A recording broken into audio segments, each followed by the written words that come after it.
ओस की एक बूंद हूँ, कमल पत्र तुम हो, मोती सम चमकूं मैं, जब संगति आपकी हो। ओस की एक बूंद हूँ, कमल पत्र तुम हो, मोती सम चमकूं मैं, जब संगति आपकी हो। बोलिए देवादिदेव 1008 श्री आदिनाथ भगवान की जय। बोलिए 2400 तीर्थंकर भगवान की जय। बोलिए 2.5 दीप में विराजमान सभी गुरुओं की जय। और जिसने मेरा यह पथ प्रदर्शित किया, उन सभी को भी मैं बार बार नमन करती हूँ। हाँ जी, पहले मैं 8वां श्लोक पढ़ूंगी और फिर उसके बाद में मतलब मैं पढ़ूंगी, फिर आप भी अपने पढ़ना, 2 बार पढ़ेंगे इसको, ठीक है। मत वीतिनाथ तव संस्तवनम मयेद, मारभ्यते तनुधियापि तव प्रभावात्, चेतो हरिष्यति सतां नलिनी दलेषु, मुक्ता फलत द्युतिमुपैति ननु दबिंदु। इस श्लोक में जहां आपको ध्यान देना, वो देखिए कौन कौन से शब्द है। एक है मतवेति, ठीक है। फिर उसके बाद में है तव प्रभावात, सेकंड लाइन में तव प्रभावात। फिर थर्ड लाइन में सारे ठीक है, आप लोग पढ़ ही लेंगे। जो चौथी लाइन है उसमें द्युति, मुक्ता फल द्युति मुपैति ननूद बिंदु, ठीक है। तो इन सब शब्दों को हमें ध्यान रखना है। तव प्रभावात सेकंड लाइन में ध्यान रखिएगा सभी। फर्स्ट लाइन को सिर्फ मैं वापस बोल रही हूं। मत वीतिनाथ तव संस्तवनम मयेद, मारभ्यते तनुधियापि तव प्रभावात्, चेतो हरिष्यति सतां नलिनी दलेषु, मुक्ता फलत द्युतिमुपैति ननु दबिंदु। जो मानतुंगाचार्य स्वामी हैं, जो उनकी भक्ति चालू हुई है ना, स्तवन करना, जो स्तवन करना चालू हुआ है उनका, वो अब 8वें श्लोक से चालू हुआ है। पहले देखो, पहले तो वो क्या कर रहे थे, प्रभु के बारे में पहले उनको नमस्कार किया, फिर अपना परिचय दिया कि प्रभु मैं कैसा हूं। फिर उन्होंने बताया कि आपकी स्तुति से क्या होगा, जो मेरे पाप रूपी अंधकार है वो नष्ट हो जाएंगे। और अब उन्होंने क्या किया है, स्तवन करना प्रारंभ कर दिया है। तो जो ये हमारा 8वां श्लोक है, यहाँ से प्रभु आदिनाथ स्वामी की स्तुति प्रारंभ हो रही है। क्या कह रहे हैं, मतवेति मान कर। वर्ड मीनिंग्स में देखेंगे आप लोग, मतवेति यानी ऐसा मानकर। अब क्या मानकर, तो इस वर्ड में बहुत पूरा मतलब उन्होंने जो 7 श्लोक था ना, उसका पूरा एक वर्ड लिख दिया, मतवेति, ऐसा मानकर। कैसा मानकर कि हे प्रभु, आप गुण समुद्र हो, आप मुनियों के ईश हो, आप पाप को काटने वाले हो और संसार रूपी समुद्र से हमें तारने वाले हो। आप, आपके प्रभाव से हम जो भी कुछ बोलते हैं वह सभी को अच्छा लगता है। आप प्रथम जिनेंद्र हो, आप युग के प्रवर्तक हो। और साथ में मैं कैसा हूं, मैं बुद्धिहीन हूं, मैं लज्जाहीन हूं, मैं शक्तिहीन हूं, और मेरे द्वारा जो वो की जा रही है स्तुति, तो हो सकता है किसी की हंसी का पात्र भी बनूं। यह सब मान करके, मतलब इति मत्वा में वो ये सब मान रहे हैं और अब प्रभु की स्तुति प्रारंभ कर रहे हैं। तो इति मत्वा यानी मतवेति, ऐसा मान करके, मया तनु धिया यानी मुझ अल्प बुद्धि के द्वारा, तनु मीन्स अल्प और धिया मतलब बुद्धि, तो और मया मीन्स मेरे द्वारा, तो मुझ अल्प बुद्धि के द्वारा यह जान करके भी मतलब भी तब आपकी या तुम्हारी इदम यह और संस्तवनम स्तवन आरभ्यते आरंभ किया जा रहा है। यह सब मान करके प्रभु अब मुझ अल्पज्ञ के द्वारा आपकी स्तुति का प्रारंभ किया जा रहा है। अब ये जो स्तुति का आरंभ मैं कर तो रहा हूं, लेकिन अब यह स्तुति कैसी होगी अगली लाइन में वो बता रहे हैं। तब आपके प्रभाव से, आपके प्रभाव से क्या होगा? स्तवन, ये जो स्तवन है सताम यानी सज्जनों के, जो भी सत्पुरुष है जिनको प्रभु की वाणी सुनने में कहते हैं ना कि जो इंटरेस्टेड है, जिनको अच्छी लगती है, वो चेत है चित्त को हरिष्यति हरण करेगा। ननु निश्चय से, निश्चित रूप से कह रहे हैं प्रभु मुझ अल्प बुद्धि के द्वारा जो आपका यह स्तवन किया जा रहा है, तो अब आपके प्रभाव से क्या होगा? यह सज्जन पुरुषों के चित्त को हर्षित करेगा। अब कैसे करेगा? हम कैसे कह सकते हैं कि करेगा ही करेगा? तो अगली लाइन में फिर मानतुंगाचार्य स्वामी ने बहुत अच्छा उदाहरण दिया है। कह रहे हैं उद्द बिंदु, जल की बूंद मान सकते हो आप इसको, या फिर ओस की बूंद भी कह सकते हो। उद्द बिंदु मतलब जल की बूंद या फिर ओस की बूंद। और ये जो अपना श्लोक नंबर 8 है, इसका जो हमारा मार्क वर्ड जो है ना, वो उद्द बिंदु ही है, ओस की बूंद।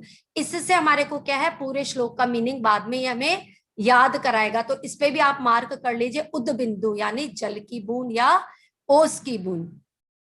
नलिनी दलेशु, नलिनी मीन्स कमलिनी, दलेशु यानी उसके पत्ते, मुक्ता फलत यानी मोतियों की, द्युति कांति उपैति प्राप्त होती है। क्या होता है? जब मॉर्निंग में अगर आप कहीं मॉर्निंग वॉक की होगी तो आपने देखा होगा जो कमलिनी के पत्ते हैं, अगर उस पर वो ओस की बूंद गिरती है तो वो ओस की, मतलब ये तो फिर भी इन्होंने कमलिनी के पत्ते का उदाहरण दिया है, वैसे जनरली भी जब हम किसी पत्तों पर देखते हैं ना ओस की बूंद को, तब भी क्या होता है, वो ओस की बूंद जो होती है वो मोती के समान चमकती है। जनरल पत्तों पे तो चमकती ही है, लेकिन जब अगर वो कमलिनी के पत्तों पर गिर जाए तो फिर वो कैसे चमकती है? मोती के समान चमकती है। अब बताइए, वो जो पानी की बूंद सामान्य सी बूंद थी, वो किस में परिवर्तित हो गई? मोती की कांति के रूप में परिवर्तित हो गई। मतलब बहुत ज्यादा उसकी वैल्यू बढ़ गई। ठीक है, तो अब इसका क्या अर्थ हुआ कि हे प्रभु, मैं आपकी जो स्तुति, मैंने जो जो भी माना वो मान करके मैं आपकी स्तुति अब प्रारंभ करने जा रहा हूं। और जो मैं ये स्तुति प्रारंभ कर रहा हूं, तो वो स्तुति क्या है? वो स्तुति लोगों के चित्त को हरण करेगी ही करेगी, मुझे विश्वास है। क्यों विश्वास है? कितना अच्छा एग्जाम्पल दिया उन्होंने कि जैसे अगर ओस की बूंद कमलिनी के पत्तों पर गिर जाती है, तो वो कमलिनी के पत्तों पे वो सामान्य से जो ओस की बूंद है वो किस में बदल जाती है? मोती के रूप में परिणित हो जाती है, या मोती में बदल जाती है और कांति को प्राप्त होती है। तो अब इसमें देखिए, अब ये तो इसका श्लोक का शब्दार्थ हो गया, या इसका सामान्य भावार्थ हो गया। अब हम समझते हैं कि इसमें कमलिनी तो क्या है, ओस की बूंद क्या है, और मोती क्या है। ठीक है, तो इसमें जो ओस की बूंद है या पानी की जो बूंद है वो तो है हम। ठीक है, ओस की बूंद है हम सामान्य प्राणी हैं, हम अल्पज्ञ हैं, बुद्धिहीन है, और बिल्कुल जनरल हम क्या है? पानी की बूंद या ओस की बूंद है। और कमलिनी के पत्ते कौन हैं? कमलिनी के पत्ते हैं हमारे प्रभु आदिनाथ भगवान।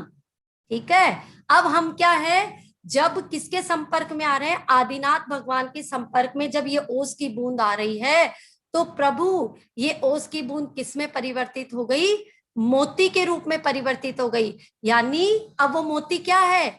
वो मोती है जो मेरे कंठ से ये जो शब्द निकल रहे हैं ना, पहले तो वो शब्द थे, लेकिन वो शब्द अब किस में बदल गए? वो शब्द बदल गए एक स्तोत्र में, यानी उन्होंने मोती का रूप ले लिया। और वो जो अब मोती बन गया, तो वो लोगों के चित्त को क्या करेगा? हर्ष, मतलब आकर्षित करेगा, उनको प्रसन्न करेगा, उनको अच्छा लगेगा। ठीक है, तो इसमें आपको समझ में आया ओस की बूंद क्या है और हमारे प्रभु आदिनाथ क्या है। और जो हमारा, हमने तो शब्द ही बोले थे, लेकिन वो शब्द मोती के रूप में यानी स्तोत्र के रूप में परिवर्तित हो गए, जो लोगों के चित्त का हरण करेगा। जैसे वो उसकी बूंद जब मोती समान चमकती तो कितना अच्छा लगता है, बहुत ही मतलब अच्छा, मन को बहुत आह्लादित करने वाला होता है। तो वैसे ही हमारे शब्द जो निकल रहे हैं मुंह से, वो लोगों के चित्त को आकर्षित करेंगे या उनके चित्त का मतलब चित्त को हरेंगे। सभी को आया समझ में?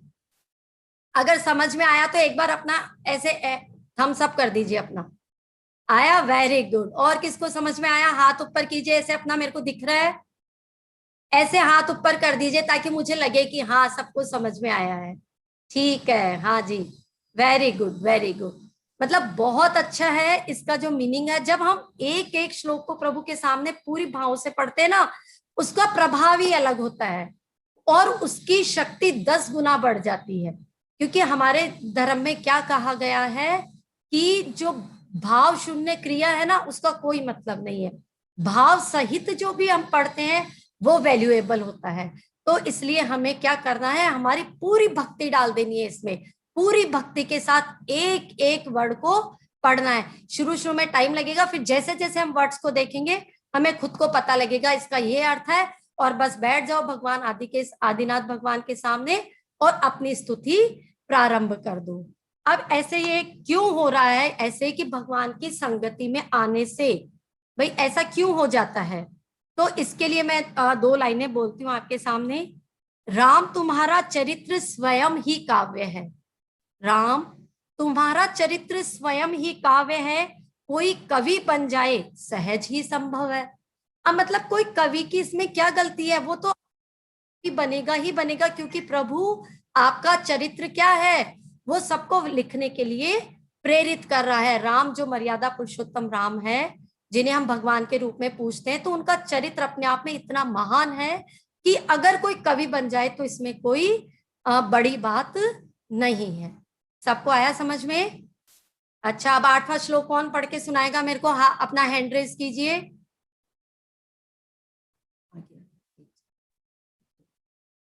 8वां श्लोक कौन पढ़ के सुनाएगा? हैंड रेज कीजिए।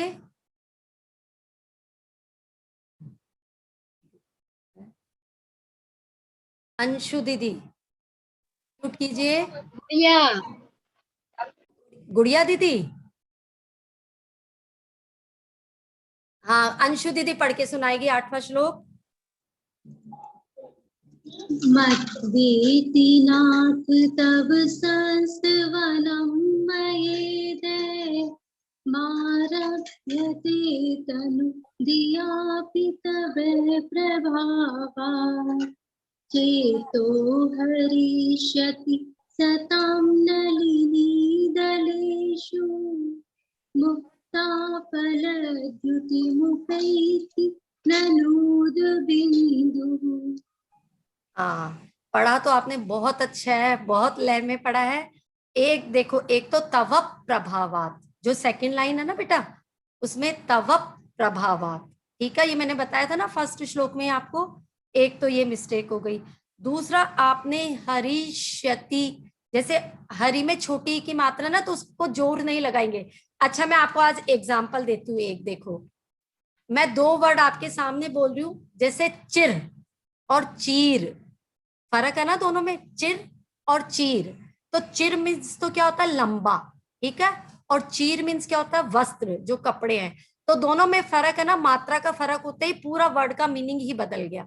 तो हमें छोटी मात्रा को बड़ी नहीं करना है, ठीक है।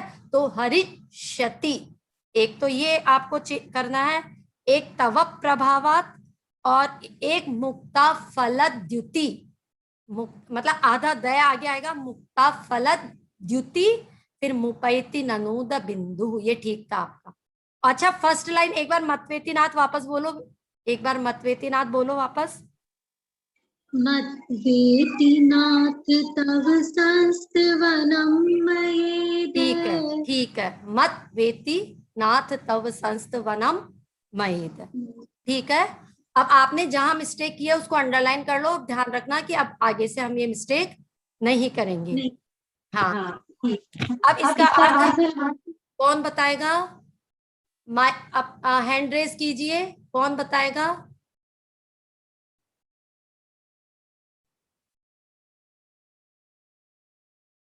कौन बताएगा इसका अर्थ? गुड़िया दीदी बताएंगे?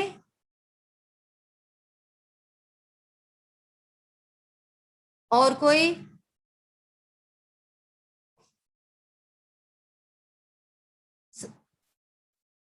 अंजू भाभी जी, माइक अनम्यूट कीजिए अपना।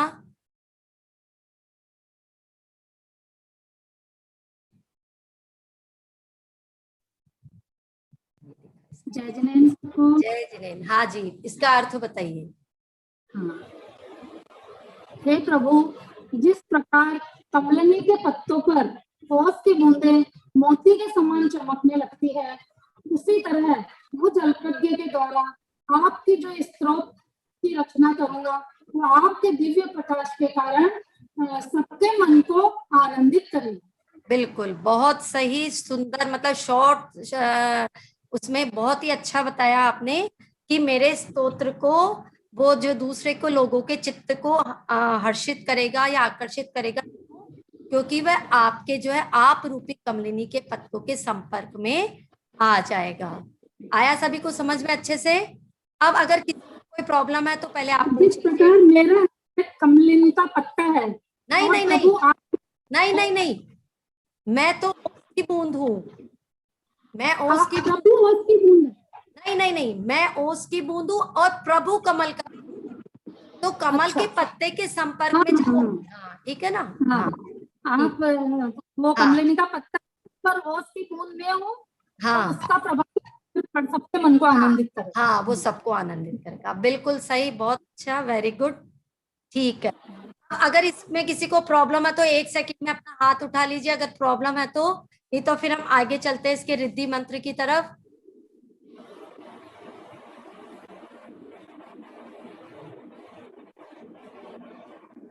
चलो, मैं मानती हूँ कि चलो सबको समझ में आ गया है। ठीक है, अच्छा, मैं 1-2 शब्द और बताना चाह रही थी आप लोगों को, हाँ मिस्टेक करते हैं, या फिर चलो कल इसको मैं चार्ट दिखाऊंगी आपको शब्दों के लिए। आज तो हमारा ये हो गया। ठीक है, अब मैं बताती हूँ इसका रिद्धि मंत्र। रिद्धि मंत्र देखिए इसका, ओम ओम राम ह्रीम रूम र असि आउसा अप्रतिचक्रे पट वी चक्राए झोम झोम स्वाहा। अप्रतिचक्रे मतलब ये जो ना 8वां श्लोक, ये है कि अप्रतिचक्र यानी जो हमारी जिंदगी में उल्टे चक्र चल रहे हैं, तो उन को सीधा करने के लिए हम इस मंत्र का जाप करते हैं। और ओम रीम लक्ष्मण रामचंद्र देवे नमः स्वाहा। ठीक है, फिर अब इसकी रिद्धि, रीम अरम नमो अरिहंताणम नमो पादानुसारिणम झोम झोम नमः स्वाहा। अब हमने इसमें किसको नमस्कार किया है? जो पादानुसारिणम बुद्धि है उसको नमस्कार किया है, यानी ऐसे ऋषिवर जिनको सिर्फ एक बार अगर वो कोई चीज पढ़ते हैं ना, तो उनको वो चीज एक ही बार में याद हो जाती है। तो ऐसी रिद्धि को कहते हैं पादानुसारी बुद्धि, और उन पादानुसारी बुद्धि के धारी ऋषियों को हमारा नमन हो। ठीक है, अब 8वां श्लोक हमें किस किस चीज के लिए पढ़ना चाहिए?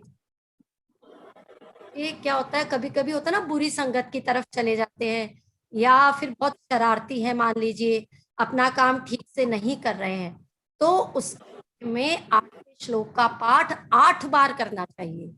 ठीक है, 8वें श्लोक का पाठ 8 बार करना चाहिए। और कैसे?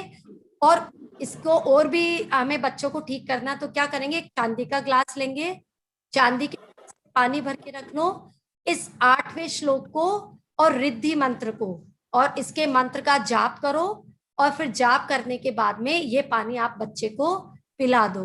तो इससे क्या क्या होगा, अगर आपका बच्चा बुरी संगत से ग्रसित है, मतलब कि अगर फंस गया है, तो वो दूर होगी। कि देखो हमने क्या पढ़ा था, अप्रति चक्रे फटवी चक्राय, चक्र को सीधा करने के लिए, ठीक है ना। तो इसलिए बच्चे को पानी पिला दीजिए तो वो उन बुरी चीजों से छूट जाएगा, ठीक है। इसके लिए और फिर जिसकी डेट ऑफ बर्थ क्या है, 8 है, 17 है, तो वो क्या कर, और 26 है, 8, 17 और 26 जिसकी डेट ऑफ बर्थ है, अगर वो इस श्लोक का पाठ करते हैं रोज 8 बार, तो उनकी जिंदगी के मतलब हम सबको पढ़ना ही है वैसे तो, लेकिन उनके लिए क्या है, विशेष इफेक्टिव है, जिनकी डेट ऑफ बर्थ 8, 17 और 26 है, ठीक है।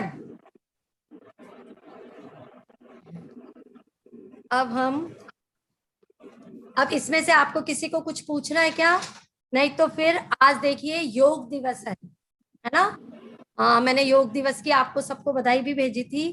आज देखो हम क्या कहते हैं, भक्ति भी करनी है हमें, तो भक्ति किससे होती है, स्वस्थ शरीर से होती है। और स्वस्थ शरीर कब होता है, जब उसमें भक्ति, प्रभु की भक्ति का निवास होता है। तो भक्ति से स्वस्थ शरीर है, और स्वस्थ शरीर है तो भक्ति है। तो हम हमारे शरीर में हम भक्ति तो कर ही रहे हैं, स्तोत्र पढ़ रहे हैं, और ज्यादा हमारा शरीर स्वस्थ हो, तो इसके लिए हम क्या, जो हमारा नमोकार मंत्र है ना, उसकी 5 मुद्राएं हैं, वो मुद्रा मैं आपको बताती हूँ। तो उनको आपको सुबह क्या करना, मॉर्निंग में जैसे देखो बच्चे बहुत सारी एक्सरसाइज कर लेते हैं, अपना जो भी खाया पिया वो सब पचा लेते हैं, लेकिन हम लोग ज्यादा एक्सरसाइज भी नहीं कर पाते हैं, या ज्यादा हमारा वर्कआउट, तो ये हम लोगों के लिए समझ लीजिए रामबाण औषधि है। तो ये आपको देखिए मैं 5 मुद्राएं बता रही हूँ, और ये 5 मुद्राएं अगर आप दिन सुबह जैसे 9 बार से चालू करेंगे, और फिर धीरे धीरे इसकी आपको प्रैक्टिस बढ़ानी है, ठीक है। तो पहली जो मुद्रा है वो है अरहंत मुद्रा। क्या है, अरहंत मुद्रा। क्या करना है, दोनों हैंड्स को ऊपर लेके जाना है ऐसे, हाँ, पूरा स्ट्रेच करना है, हैंड्स को करिए, जो जो मेरे साथ कर सकता है वो करिए, अच्छा लगेगा आपको। पूरे मतलब अच्छे से आप ले जाओ, और स्ट्रेच आपकी नेवल तो ना, नाभि पे स्ट्रेच फील होना चाहिए, ठीक है। और ऐसा फील करके आपको मन में मतलब बोलना है आपको, ओम हरे हम नमः, ओम हरे हम नमः, ओम हरे हम नमः, ओम हरे हम नमः, ठीक है। ऐसा आप क्या करेंगे, पहले 9 टाइम्स करेंगे। ये अरहंत मुद्रा हमें क्या कैसा बनाती है मैं बताती हूँ आपको। ये जो अरिहंत मुद्रा है, ये हमारा जो हृदय ना, ये हमारे हृदय को प्योर बनाती है, हमारी सोल को प्योर बनाती है, क्योंकि हमारे अरिहंत भगवान कैसे हैं, उनमें मतलब प्रेम इतना ज्यादा है कि वो दिव्य ध्वनि हमारे लिए ही बोलते, नहीं तो उनको क्या जरूरत है, वो क्यों बोलेंगे। तो उनकी जो दिव्य ध्वनि खिरती है वो हमारे प्रभाव से खिरती है। तो ये जो हमने अरहंत भगवान के लिए मुद्रा बनाई ना, ये क्या करेगा, हमारे हृदय को प्योर बनाएगा, हमारी सोल को प्योर बनाएगा, ठीक है। ये पहली मुद्रा। अब दूसरी मुद्रा है हमारी सिद्ध मुद्रा। अपने हाथों को जितना जैसे जितना आगे जाता है उतना आगे लेके जाएंगे, ठीक है। दोनों हाथों को ऐसे पूरा मिलाना है, जैसे हम अंजुलि बनाते हैं ना, वैसी बनानी है हमारे को, ऐसा बना करके, और फिर ओम हरे हम नमः, ओम हरे हम नमः, ओम हरे हम नमः, ओम हरे हम नमः, ठीक है। और आपको साथ में ही बोलते बोलते क्या फील करना है कि प्रभु जो सिद्ध भगवान बैठे ना सिद्ध शिला पे, और हम ऐसे, तो वो पूरे सिद्ध भगवान की ऊर्जा हमारे हाथों में आ रही है, और हमारी पूरी बॉडी को एक्टिवेट कर रही है, और इससे हमारा जो हार्ट है वो मजबूत होता है, और हमारे लंग्स मजबूत होते हैं, ठीक है। अब तीसरी मुद्रा है आचार्य मुद्रा। आचार्य मुद्रा देखिए कैसे करेंगे, ऐसे दोनों हाथों को अपने कानों के पास, और ये जो कोहनी है इनको, इसको अपने चेस्ट से ऐसे, जितना आराम से होता है वैसे कीजिए ये, और थोड़ा सा हेड को अप, थोड़ा सा, पूरा नहीं, ऐसे, ठीक है। ये है आचार्य मुद्रा। ओम हरे हम नमः, ओम हरे हम नमः, ओम हरे हम नमः, ओम हरे हम नमः। ये है आचार्य मुद्रा। आचार्य मुद्रा करने से क्या होता है, हमारे में संचालन करने की प्रवृत्ति जो होती है ना, मतलब कि संघ को संचालन, लीडरशिप, तो लीडरशिप जो है वो हमारे अंदर इससे आती है। फिर चौथी मुद्रा है उपाध्याय मुद्रा। उपाध्याय मुद्रा में आपको क्या करना है, दोनों हाथों को ऐसे आगे लेके जाना है, बिल्कुल आगे, थोड़ा सा गैप रखना है दोनों हथेलियों के बीच में, और आपको ऐसे फील करना है कि आप क्या कर रहे हैं, आप किसी वॉल को पुश कर रहे हैं आगे, किसी दीवार को आगे धक्का दे रहे हैं ऐसे। ओम अरिहं नमः, ओम अरिहं नमः, ओम अरिहं नमः, ओम अरिहं नमः। यह है उपाध्याय मुद्रा। उपाध्याय मुद्रा से क्या होता है कि हमारी जो मेमोरी है वो शार्प होती है और हमारी विल पावर स्ट्रांग होती है। जैसे हमने कोई काम सोच लिया ना कि हमें ये करना है, तो वो काम करने बस हम करेंगे ही, ये रोज आपको करना है, फिर आपके इसके इफेक्ट देखना। और ये ऐसी मुद्रा एक भी ऐसी नहीं है कि सिर्फ बच्चे ही करेंगे, हम सब बड़े से बड़ा व्यक्ति भी ये मुद्राएं कर सकता है। अब हमारी जो लास्ट मुद्रा है साधु मुद्रा, या इसको सरेंडर मुद्रा भी बोलते हैं। इसमें क्या करना है देखिए, सबसे पहले हाथों को ऊपर लेके जाना है और ऊपर लेके जाके फिर ऐसे भगवान को नमस्कार करना है, ऐसे ओम अरिहं नमः, ओम अरिहं नमः, ओम अरिहं नमः, ओम अरिहं नमः। इसमें हमें क्या ध्यान रखना है कि 2.5 दीप में जितने भी मुनि विराजमान हैं, मैं उनको मन वचन काय से प्रणाम करती हूँ। और इससे क्या होता है, जो हमारी वायु बनती है ना हमारे शरीर में, वैसे तो जो इसको बैठ करके करे ना अगर इस वाली मुद्रा को जमीन पे, तो ये बहुत अच्छा इफेक्ट देगा। लेकिन जिससे नहीं बैठा जाता, जो ऊपर बैठ के करता तो भी करे, कोई बात नहीं। लोक के सभी साधुओं को इसमें हमें क्या करना है, नमस्कार करना है। तो इससे हमारी जो भी है पूरे पंच परमेष्ठी भगवान को भी हमने नमस्कार किया और सारे पंच परमेष्ठी भगवान की ऊर्जा ली, तो इससे हमारा तन मन स्वस्थ होगा और स्वस्थ प्रभु की भक्ति प्रकट होगी। ठीक है, चलिए आप सभी को समझ में आ गया होगा, मेरे हिसाब से सबको अच्छा लगा होगा। क्योंकि आज योग दिवस है तो मैंने सोचा आज पंच परमेष्ठी के ध्यान से हम योग कराते हैं। और ये जो योग है ये प्रणम्य सागर जी महाराज ने करवाया था आज विशेष रूप से। तो उन प्रणम्य सागर जी महाराज को भी हम सभी जो मानतुंग के लघुनंदन हमारा ग्रुप है उनकी तरफ से मैं उनको नमन करती हूँ, क्योंकि उन्होंने अभी एक अभियान चलाया हुआ है और हम ध्यान योग, तो हम भी उसको धीरे धीरे फॉलो करेंगे।